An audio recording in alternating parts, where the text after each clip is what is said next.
We are backstage while Nile Rodgers is on the stage out there, and he's singing "Freak Out," which is pretty strong. Yeah. This is great. Do you love coming to Coachella? It's David Byrne, by the way, kicked out of high school choir because he couldn't keep tune. Is that true? This is true. Yeah. And now in the Rock and Roll Hall of Fame. Well, yeah. It's not just a I throwaway. don't know if everybody in the Rock and Roll Hall of Fame can hold a tune either, but that has never been a problem, you know? Yeah. Maybe some of the best music that we have that would never have been discovered by Yep. shows like American Idol and stuff like that. I think so. Let's talk about your new album. It's called American Utopia, and it's not exactly American Utopia, Not exactly. but I find it interesting because on the Kevin and Bean Show, we're doing sort of a janky version of what your album is about, and that is there's so much negative news in the world, and it's a nightmare to turn on your TV at any point, so we do a feature called Great News. That's amazing. And it's just inspirational stories that will make you believe in humanity again, and that's sort of what your album is doing, right? And I have another project that I've been working on called Reasons to Be Cheerful, which is pretty much exactly what you're talking about. I also, if I find stories, some initiative or some project that somebody's done that's been very successful, that is kind of good news, that is doing something good in the world, and Inspirational. there's inspirational, Yeah. and it could possibly be picked up by other places and copied. I go, okay, we should know, more people should know about this, and let's counter all the insanity that's out there. So your new song is Everybody's Coming to My House, and it's fantastic. And the first time I looked for the video, I pulled up the Detroit High School Jazz Choir. That kind of is the video. I was like, David's not putting himself in this at all. Yeah, I'm not in it at all, and the music on the record is not in it at all. It's they are interpreting the song. It's a jazz choir out of Detroit, like high school kids. Did they just send it in? No. You knew about Somebody heard of them and got in touch with them and said, "Well, hey, will you do this? Would you be interested in doing this?"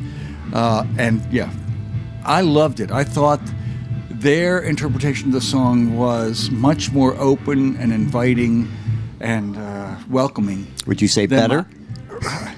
I didn't go that far. All right, it's better in certain ways than my version. Yeah.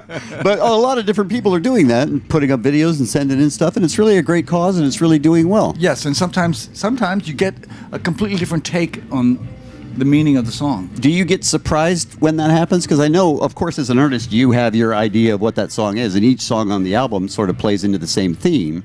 Yes, sometimes it's surprising, and if enough people have a completely different take on the song, sometimes I start to think to myself, maybe I was wrong. Maybe I didn't do it right? Yeah, maybe I didn't do it right. Yours Maybe is I wasn't clear enough. No, yours is good too. It's not a matter of that. So you're here at Coachella. What songs do you, I know you're going to play a lot of the new stuff. What songs do you have to play that are Talking Head songs or that are anything else for the crowd to be, not riot?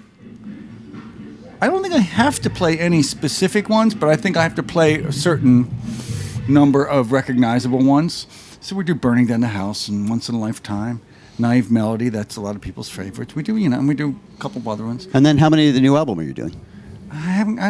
For a festival, I'm not sure. It might be four songs festival, and then we do some other ones.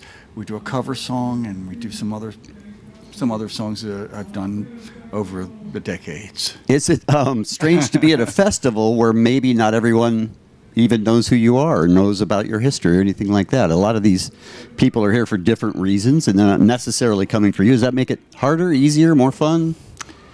I think it's pretty great.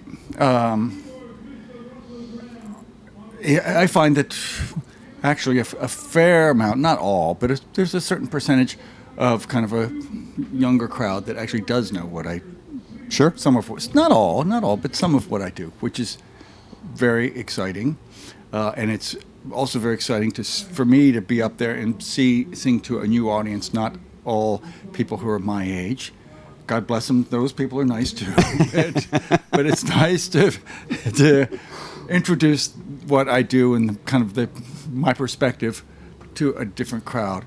We did do a show in Guadalajara in Mexico not too long ago, about 5 days ago. And that was really interesting because I think the audience didn't know anything. Nothing at all. I got the impression they didn't even know the Talking Heads songs, and That's rare. But it was kind of great. The show is a little bit unusual in itself. So in the beginning, there is kind of, which might happen here too. There was this kind of what the hell is this? What is this and what am I seeing? Yes, what is this and what is he doing? And but by the end, they were kind of won over, and you could tell that now we want more. Well, now it's, Now I'm done. now the next act has to come on now. You should do this song. Yes. Play Freak, you should do that. That would be fantastic. You said you do some covers. Do you want to tell us what they are or no? You'll see. I think. Okay. You'll see. We're doing. It's a Janelle Monáe song. Oh, all right. Not one that I think is that well known. But Okay. it's one that's very, very important, I think. All right. Well, that sounds great. David Byrne, we appreciate you coming by. We always appreciate you taking time. And you're here at Coachella. Have a great set. Thank you very much. And the album is called American Utopia, and it's already out. You can get it now. Yes. And the song is called Everybody's Coming to My Home. Thank you. Thank you, David. Thank you very much.